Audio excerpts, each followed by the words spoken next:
Hi, my name is Carson Kirchner, and this is my final presentation on Anton Bruckner's Te Deum.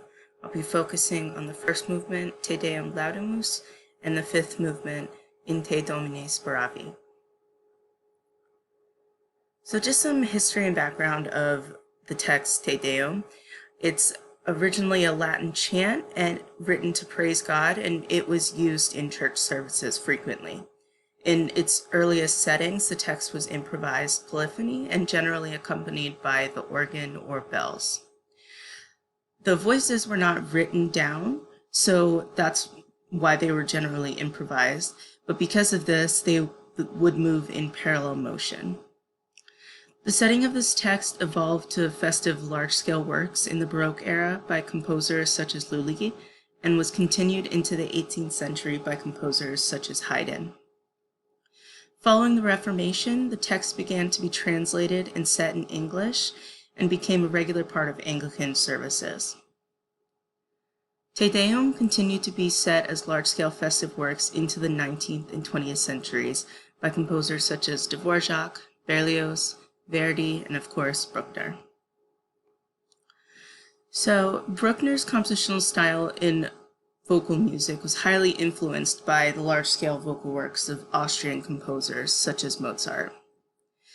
His style can be summarized as containing the structure of Baroque music, showing a distinct influence from Palestrina, combining this structure with the rich chromatic harmonies of his time. In his sacred music, he frequently uses harmonic language to portray metaphors. And he also prioritizes the structure of the voices in his large-scale works over the accompaniment. In this, he also likes to put an emphasis on using parallel octaves and fifths in his vocal writing. So, little background about Bruckner's Te Deum.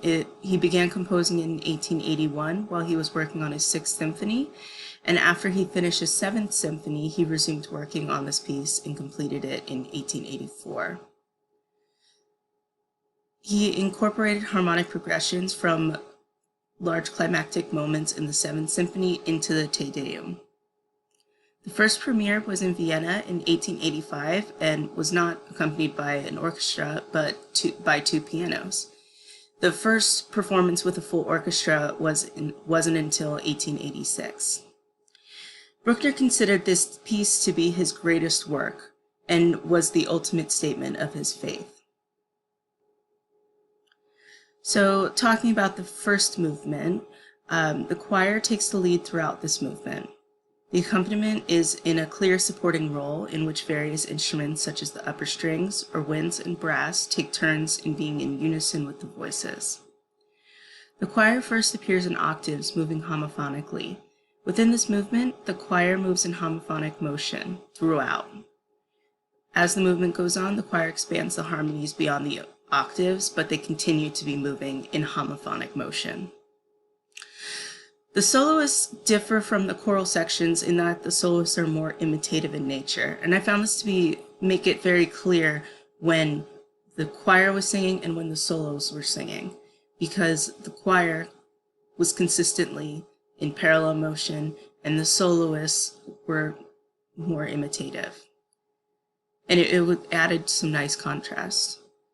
The orchestra supports harmonically, often doubling the voices, as I said before, as well as constant running eighth notes in the upper strings, which outlined the harmonies and added nice color and harmonic support, but added interest without overpowering the voices. In the fifth and final movement, Bruckner continues the vocal structure he began the piece with through having the choir begin in octaves in parallel motion. As his final movement moves forward, the harmonies within the choir are expanded and become richer and more chromatic. The accompaniment is treated in a similar way as the first movement in that it supports the vocals harmonically and melodically through doubling in the upper strings, winds, and brass. And he also continues to have running, except instead of eighth notes, they're 16th notes, this time outlining the harmonies, but it wasn't as consistently throughout as it was in the first movement. In this final movement, the choir expands past moving in parallel motion into a more imitative setting, but a lot of the times the voices will appear in pairs, so soprano and altos together, tenor and bass together, but he does expand past even that, where the polyphony is a lot more imitative and playful. So comparing Bruckner's Te Deum to traditional settings, traditionally, Te Deum was performed as improvised polyphony, moving homophonically due to the music not being written down, and was accompanied by an organ or bells. Bruckner set this text in a way that the vocals are simplistic in that they are in homophonic motion and in octaves, very similar to the original tradition. The accompaniment traditionally supports the vocals harmonically and allows the voices to be the main focus because of the sacred meaning behind the text. Bruckner continues this tradition by structuring the accompaniment around the vocals and allowing the accompaniment to add interest but not overpowering the vocals. And this was actually very striking to me when I was doing my research. Bruckner wrote the vocals first for this piece, and he truly structured the accompaniment to fit the vocals. This text was traditionally used in sacred settings as part of the service as a praise to God. Now, while Bruckner's setting was not meant for service, it's a large-scale work, but it was still a sacred representation of his faith, and he felt very strongly about that. So in conclusion, while the setting of this text is different and larger than its original meaning, the original intent and structure of Te Deum remained.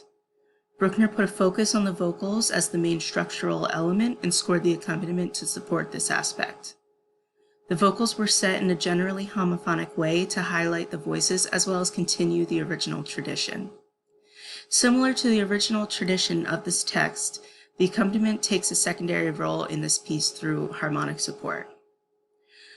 Bruckner maintained the original intent of this text and set it into a new harmonic language to enhance and enrich the meaning of the text. And here is my bibliography, and thank you very much for listening.